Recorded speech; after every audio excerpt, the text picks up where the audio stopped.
cuan, we be getting money.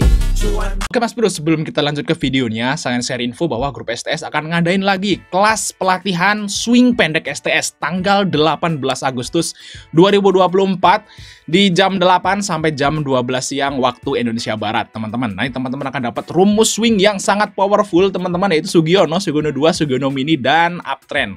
Nah, teman-teman langsung lihat aja video di atas ya untuk mengetahui rumusnya kayak apa, guys ya. Contoh rumusnya di atas ya, di video di atas. Nah, selain teman-teman akan dapat rumus-rumus yang sangat bagus ini, teman-teman juga akan dapat gratis ya bonus rumus menghitung harga wajar saham, teman-teman. Nah, ini yang ditunggu-tunggu teman-teman. Kita akan ngasih free rumus menghitung harga wajar saham bagi teman-teman yang ngikutin kelas nanti di tanggal 18 Agustus. Oke Mas Bro, langsung chat saya aja kalau mau tanya-tanya ya ke Telegram atau ke WA, dan oke, kita akan lanjut ke videonya. Sebelum Mas Bro ya, kita di Fajar Daily dan kali ini kita bahas saham Telkom. Nah, saham Telkom ini kalau menurut saya teman-teman ini satu-satunya nih saham blue chip yang bagi dividen yang harganya masih di bawah Telkom doang. Ya terakhir itu waktu beberapa minggu yang lalu, beberapa hari yang lalu itu Astra ikut di bawah ya, Astra dan Telkom. Nah, ini Astra udah naik duluan. Udah mulai naik gitulah si Astra ya. Nah, kayaknya tinggal Telkom doang nih saham blue chip yang masih di bawah gitu ya. Ya kalau saham mid cap dan borengan mungkin banyak ya yang di bawah. Cuman kalau blue chip kayaknya ini doang. Kan IHSG sekarang udah mendekati ATH kan. Nah, ini cuman Telkom doang nih yang masih di bawah. Makanya kita akan bahas nih Telkom itu kayak gimana gitu ya untuk target dan prospek kedepannya kayak gitu guys. Nah, kita lihat di sini teman-teman, untuk Telkom ini memang posisinya udah di paling pojok bawah. Ya.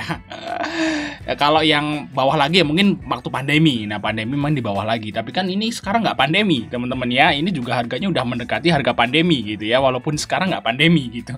Jadi memang di bawah banget tuh Telkom ini. Dan kira-kira target Telkom ke depannya gimana, teman-teman? Untuk Telkom ini perusahaan apa? Mungkin teman-teman semua udah pada tahu ya.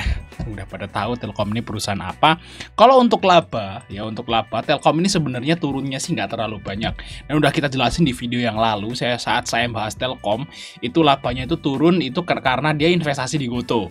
Sama yang kedua beban karyawannya naik. Dan saya kira sih nanti di kuartal 3 itu akan membaik untuk profitnya teman-teman ya untuk si Telkom ini. Nah, kita akan bahas untuk target Telkom guys. Nah, namanya saham blue chip itu memang biasanya guys ya, para sekuritas itu dia ngasih target teman-teman. Ya kalau saham-saham blue chip biasanya sekuritas itu target. Semakin gede blue chipnya gitu ya, semakin gede capnya, biasanya yang ngasih target semakin banyak. Kayak gitu guys. Nah, teman bisa lihat di sini. Nah, ini ada banyak banget sekuritas yang ngasih target Telkom. Ada yang 4.200 targetnya, ada yang 3.800 ya, ada yang 4.100, ada yang 3.300 dan lain-lain. Dan semuanya all target dari sekuritas ini semuanya naik. Nggak ada yang turun. Ya berarti yang Telkom ini udah di bawah banget. Jadi semua sekuritas di sini guys itu nargetin Telkom tuh naik. Nah, naiknya bervariasi, maksudnya bisa baca di sini gitu ya. Nah, karena ini ada banyak ya, mana-mana aja sekuritas yang teman-teman tuh perlu pantau gitu ya. Karena kita nggak mungkin kan ngeliatin semua gitu ya. Saya percaya ke semua sekuritas kan nggak mungkin. Kalau saya sih biasanya ada beberapa sekuritas yang memang saya paling percayai gitu guys untuk masalah target. Bukan ajaib guys. Bukan ajaib ya. Kalau target dari ajaib, wah nggak percaya saya guys. Nah, saya percaya gini guys ya. Yang saya percaya gini, untuk target dari sekuritas yaitu sekuritas asing teman-teman. Ya contohnya nih ya, contohnya dari Macquarie. Nah, Macquarie itu kan kodenya RX guys, RX. Nah, itu RX guys. Nah, ini RX itu nargetingnya dia netral. Ya mungkin suruh nge-hold kalau teman-teman masih punya gitu. Dan untuk targetnya ke 3.300. Masuk akal toh? Kalau saya sih, menurut saya sih target 3.300 tuh sangat masuk akal dan sangat realistis. Nah, kalau kita lihat untuk targetnya dari ini guys, ya misalnya nih ya, PT Verdana Sekuritas Indonesia yang target Telkom itu ke harga 4.800. Masuk akal nggak? Ya mungkin aja masuk akal ya teman-teman ya. Karena para sekuritas ini itu ngasih target harga doang, nggak ngasih target waktu. Nah kan kita kan, misalnya PT misalnya PT BRI dan Reksa Sekuritas. Ya BRI dan Reksa Sekuritas dia nge-nargetin Telkom suruh nge-buy targetnya 4.400. Ya dia mungkin aja bisa lah beberapa tahun yang akan datang gitu ya, karena dia memang nggak ngomong waktu gitu. Jadi ya mungkin aja. Cuman kan kalau kita kan nggak pengen nunggu lama-lama ya, minimal ya 6 bulan setahun lah targetnya itu bisa kecapai. Kalau ke 4.400 ya mungkin aja bisa ya dalam waktu setahun gitu ya. Tapi ya saya nyari yang masuk akal. Biasanya sih sekuritas asing tuh yang ngasih target tuh masuk akal, nggak wah gitu ya yang terlalu lebay gitu ya, enggak. Nah, contohnya ke 3.300 sangat masuk akal. Nah, yang kedua adalah selain KRX, ini kan RX sih kodenya guys, McQuarrie itu RX. Nah, saya juga suka ngelihatin analisanya dari JP Morgan. JP Morgan tuh kodenya BK, teman-teman. Nah, BK ini dia itu nargetin overweight ya, tapi dia suruh buy. Nah, target JP Morgan itu adalah sekuritas yang termasuk gede juga guys, duitnya banyak juga untuk JP Morgan. Siapa yang nggak kenal JP Morgan? Kalau orang di saham pasti kenal lah JP Morgan gitu ya, di BK gitu. Nah, dia nargetin ke harga itu ke 3.500 untuk si Telkom. Ya, kalau menurut saya sih 3.500 untuk Telkom ini sangat masuk akal. Dan mungkin nggak akan butuh waktu yang lama gitu ya untuk si Telkom ini. Nah, ini RX ya, terus ada JP Morgan, dan satunya lagi biasanya CLSA. Nah, CLSA ini saya juga kadang-kadang suka ngelihatin juga analisa dari CLSA. CLSA itu kodenya itu KZ kalau nggak salah. KZ ya. Jadi RX ya, BK, KZ, dan satu lagi kalau ada itu AK, BK, RX, KZ. Nah, saya suka kalau saya disuruh ngelihat target price dari sebuah saham, terus sekuritas pada ngeluarin targetnya, biasanya saya nyari referensi dari keempat sekuritas tersebut, teman-teman ya. Nah, ini yang saya akan pantau banget, ini yang paling saya trust gitu ya untuk sekuritas dia ngasih target itu adalah JP Morgan, teman-teman. Nah, JP Morgan itu targetnya ke 3.500. Yes. Dengan kenaikan dari harga yang sekarang itu 21,95%. Nah, kita lihat dari kerjanya dia. Karena kalau JP Morgan itu biasanya dia itu sejalan dengan apa yang dia targetkan.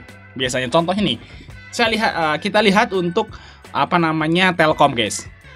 Nah, di broker Summary dong, kita lihat di broker Summary toh. Nah, bentar nih kok error nih guys. Nah, teman-teman lihat aja broker Summary di sebelah kiri. Nah, di sini BK. Nah, BK kan JP Morgan. Ya, JP Morgan ya. Di sini dia buy, guys, dari bulan lalu. Bulan lalu tuh JP Morgan tuh beli saham Telkom nih, guys. AVG-nya dia 3.000. Berarti kan dia itu istilahnya gini, dia itu mereka JP Morgan ya, mereka itu ngasih target ke sebuah saham. Dia buy juga. Karena targetnya ke 3.500 dan harga Telkom sekarang di bawah 3.500 dan dia beli. Kayak gitu, guys. Nah, yang saya seneng tuh ini kalau JP Morgan tuh ngasih target. Jadi dia itu beneran buy juga gitu ya, seperti itu, guys. Jadi ya kalau saya suruh ditanya sekuritas apa nih yang kalau ngasih target yang paling saya percaya ya JP Morgan, kayak gitu, guys. Nah, saya kira sih kalau untuk Telkom ya sabar aja kata JP Morgan gitu, guys ya. Jadi istilahnya kalau menurut saya sih Telkom dalam waktu dekat mungkin dia akan naik. Cuman kalau ke harga 3.500 sesuai dengan prediksi JP Morgan mungkin makan waktu. Tapi itu nggak menutup kemungkinan, teman-teman. Karena di tanggal 18 nanti, tanggal 18 September. Nah, bukan Agustus ya. Kalau 18 Agustus itu lomba-lomba kita di kampung. Nah, tanggal 18 September atau 17 atau 18 lah. Pokoknya di antara dua tanggal itu akan ada rapat FED tentang kenaikan dan penurunan suku bunga. Dan baru semalam itu inflasi AS turun. Nah, kalau inflasi turun itu tambah yakin kita bahwa nanti suku bunga Amerika sono itu bakal turun. Nah, kalau suku bunga turun, teman-teman, ya, jadi nilai bunga dari ya obligasi deposito segala macam kan jadi turun. Nah, orang-orang yang punya duit tuh dia akan tarik dari situ, masukin ke saham atau kripto. Nah, jadi kalau suku bunga turun, itu saham dan kripto itu akan diborong oleh orang-orang kayak gini. Ya, contohnya orang-orang di JP Morgan kayak gini, guys. Nah, ini juga teman-teman siap-siap nih ya. Jadi kalau teman-teman pengen nanya nih, Bang, saham apa nih yang masih di bawah saham bagus? Telkom doang. Teman-teman belilah saham Telkom ini, guys. Kalau mungkin kalau saya ngerekom Telkom di waktu Telkom di harga 3.500, teman-teman mungkin 3.500 lo mau jualan ya. Ini di bawah, guys. Saya ngerekomnya di bawah nih. Di 2.800 gitu ya si Telkom ya.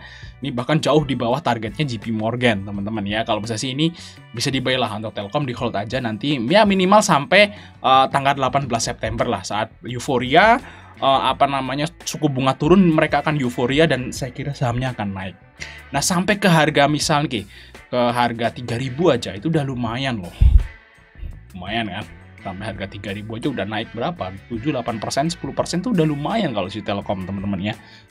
Jadi ya ini analisa saya aja. Kalau teman-teman yang nyangkut di Telkom, hold. Kalau punya duit tambah muatan. Kalau yang belum punya, buy lah. Kayak gitu guys ya untuk si Telkom ini. Oke Mas Bro, mungkin itu aja informasi dari kita. Jangan lupa untuk like dan subscribe. Sampai ketemu di video berikutnya.